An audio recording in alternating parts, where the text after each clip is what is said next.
Anyway, right. Well, it's Groundhog Day in America because every day seems to bring the same damn thing. A new flood of uncorroborated, unprovable, highly disputed, and incredibly dubious allegations against Donald Trump.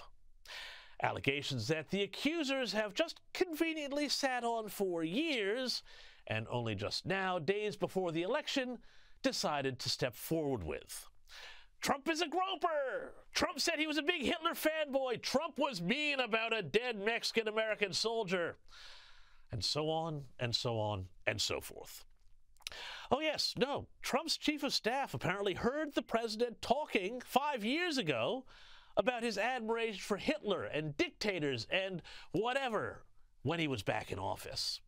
And this same chief of staff never said anything. Didn't quit, didn't go to the press, didn't whatever. Until now. Yes, we're supposed to believe that. Come on. It's all part of a coordinated strategy by the Harris campaign to throw anything that'll stick at Trump as the polls swing against the Democrat and her otherwise utterly empty campaign.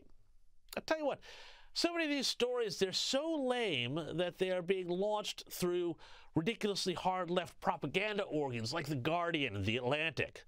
The latter of which, of course, is owned by the billionaire widow of Steve Jobs, who is also one of Kamala Harris's closest pals and best fundraisers. But, you know, there's an explanation for all this. I can tell you what's going on. It's all just the part of the latest stage of grief that the Kamala Harris campaign is going through. Let's go through all the stages that they've been through since she was named the nominee.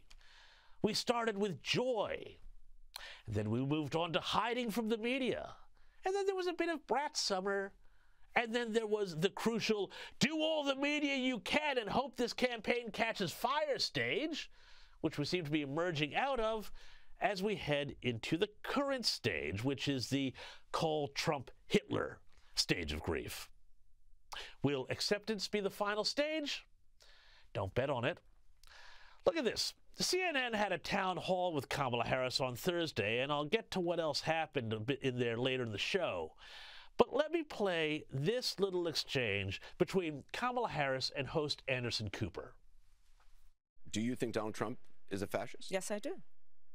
Yes, I do. Okay, so now she has gone and said it. Trump is a fascist. Now, on one level, this is an old Democrat trick. I mean, this goes back decades. Back in 1948, Harry S. Truman complained that his Republican opponent, New York Governor Thomas E. Dewey, was like Hitler. And this was, by the way, at a time when memories of Hitler were, shall we say, a bit more raw. But this is important because Harris also said this. Do you believe Donald Trump is anti-Semitic? I believe Donald Trump is a danger to the well-being and security of America. Okay, so Trump is a fascist. Trump is a danger.